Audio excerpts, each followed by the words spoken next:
Hi hello friend, कैसे हैं आप लोग। उम्मीद करते हैं कि आप लोग बहुत अच्छे होंगे और अपनी स्वास्थ्य पर जो है आप लोग विशेष तौर पर ध्यान रखिएगा। ठीक है, तो आज जो हम चर्चा करने वाले हैं वो आईपीसी की धारा 105 पे बात करेंगे। ठीक है, तो इस पर चर्चा करने से पहले जो है आपसे निवेदन है कि हमारे YouTube channel AK law judicial success पर जो है आप लोग जाकर लाइक शेयर एंड सब्सक्राइब करेगा और बेल आइकन की घंटी दबाना मत भूलिएगा। ठीक है, जिससे कि जो चीज़ हम पढ़ाएं उसका वीडियो का नोटिफिकेशन सबसे पहले आप तक जाए। फिर क्या करेगा आप, जैसे ही नोटिफिकेशन आपको मिलेगा वैसे ही आपको कॉपी पेन और बेयर एक्ट यानी आईपीसी का बेयर एक्ट अपने पास रखना है। फिर उसके बाद जो चीज़ जिस तरह से हम बनाए हैं इसको सेम कॉपी यानी कि अपनी कॉपी में एकदम सेम ऐसे ही उतार लेना है।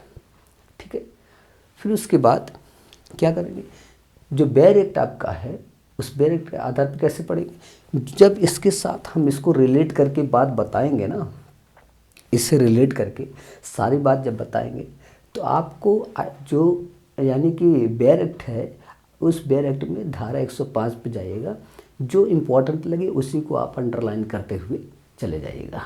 ठीक है, ये बात क्लियर हुआ। अब चलिए, अब हम बात करते हैं धारा 105 की। किस बात को लेकर चर्चा करते हैं ये बात को जानते हैं। ठीक है, यानी कि देखिए, यानी कि मेरी संपत्ति है और मेरी संपत्ति का नुकसान न हो, इस बात के अगर नुकसान होने की आशंका ऐसा मेरे मस्तिष्क में अगर आ जाता है, यानी इस बात का भय है कि मेरी संपत्ति का नुकसान हो जाएगा और यही बात का आशंका जो है मेरे मस्तिष्क में आ जाता है, तो जैसे ही मेरे मस्तिष्क में ऐसी आशंका आया कि मेरी संपत्ति का नुकसान हो सकता है, इस बात के भय से उसी टाइम से उसी समय से क्या होगा, आपका प्राइवेट डिफेंस जो है प्रारंभ हो जाएगा। ठीक है, यानी आपका प्राइवेट डिफेंस प्रारंभ होना, जैसे ही आशंका का आना वैसे ही प्राइवेट डिफेंस का प्रारंभ होना। ठीक है, क्लियर हुआ बात। और तब तक बना रहेगा जब तक जैसे चोरी, जो व्यक्ति चोरी किया आपका संपत्ति को, ठीक है, उस व्यक्ति के अंतर्गत यानी उसके कब्जे में हमारी संपत्ति, उस चोर वाली व्यक्ति यानी चोर व्यक्ति के पास में हमारी संपत्ति है। जब तक उस चोर व्यक्ति के कब्जे में हमारी संपत्ति है, बना है उसके पास में, तब तक प्राइवेट डिफेंस रहेगा। और जैसे ही उस चोर व्यक्ति के कब्जे से या उसकी पहुंच से बाहर हो जाता है, वैसे ही प्राइवेट डिफेंस वहाँ मेरा समाप्त हो जाता है। यानी कि उस व्यक्ति के पहुंच से बाहर, यानी कि अब लोग प्राधिकारी के प्रभाव में आ गया। ठीक है, यानी जैसे ही लोग प्राधिकारी के प्रभाव में वो बात आ जाएगी, यानी मेरी संपत्ति उनके प्रभाव में चला जाएगा। चोरी, जो चोर व्यक्ति है, ठीक है, जिसके यानी कि मेरी संपत्ति उस व्यक्ति के कब्जे में है, उसकी पहुंच में है, अगर उस पहुंच से लोग प्राधिकारी के कब्जे यानी कि उनके प्रभाव में आ जाता है, तब उस आधार पर आपकी संपत्ति यानी कि आपका जो प्राइवेट डिफेंस है जो संपत्ति के प्रति, वहीं पे आपका प्राइवेट डिफेंस समाप्त हो जाएगा। ये बात क्लियर हो गई। एक चीज़ और ध्यान रखना, जैसे कि संपत्ति गायब हो जाती है और दोबारा जब संपत्ति आपको दिखाई देता है कि नहीं यार, ये भाई साहब, ये आपकी कैसे संपत्ति, ये तो मेरी संपत्ति है, कहाँ से मिला ये आपको, है ना। जैसे ही आपको दोबारा आपको अपनी संपत्ति दिखाई देगी, वैसे ही आपका प्राइवेट डिफेंस का प्रारंभ हो जाना हो जाएगा, तुरंत वहीं से प्रारंभ हो जाएगा। यानी कि आपकी वो जो संपत्ति दिखाई दिया कहीं पे, तो वो आपकी संपत्ति है, तो उसी टाइम से फिर आपकी संपत्ति के प्रति आपका प्राइवेट डिफेंस आ जाएगा, यानी कि प्रारंभ हो जाएगा। ये बात क्लियर हो गई। ठीक है, ये बात एकदम, यानी कि एक एक बात को कॉन्सेप्ट क्लियर के आधार पर समझते जाइएगा। जब भी आपका कॉन्सेप्ट क्लियर होगा, ठीक है, तो हर एक बात को समझना बहुत ही गहराई के साथ में। ठीक है भैया, देखिए अब एक चीज़ ध्यान देना, जैसे लूट की स्थिति होती है या चोरी की स्थिति है, तो इन सब स्थितियों में आधार पर जैसे रात्र गृह वेदन है, गृह वेदन है, ठीक है, तो या आपराधिक अत्याचार है, तो ऐसी स्थिति में आपको एक बात को ध्यान रखना है, क्या कि आईपीसी की धारा जो 99 के पैरा 4 है उसको विशेष तौर पर ध्यान रखना है। कैसे कि हम अपनी संपत्ति के बचाव में प्राइवेट डिफेंस, यानी जो प्राइवेट डिफेंस है, प्राइवेट जो प्रतिरक्षा है, उसके आधार पर हम उतने ही बल का प्रयोग करेंगे जितने बल की आवश्यकता है। ये बात क्लियर हुई? यानी हमने जो है प्राइवेट डिफेंस के आधार पर अपनी संपत्ति को के बचाव में हमने उतने ही बल का प्रयोग किया था जितने बल की आवश्यकता है। कहीं उससे आगे बढ़कर अब मान लीजिए मृत्यु कारित हो जाता है उस चोर व्यक्ति का, उस लुटेरे व्यक्ति का, या कोई अन्य अपहान कारित हो जाता है, तो उस आधार पे आपको बचाव मिलेगा। बस आपको साबित करना पड़ेगा सारी बात को, ठीक है। अब देखिए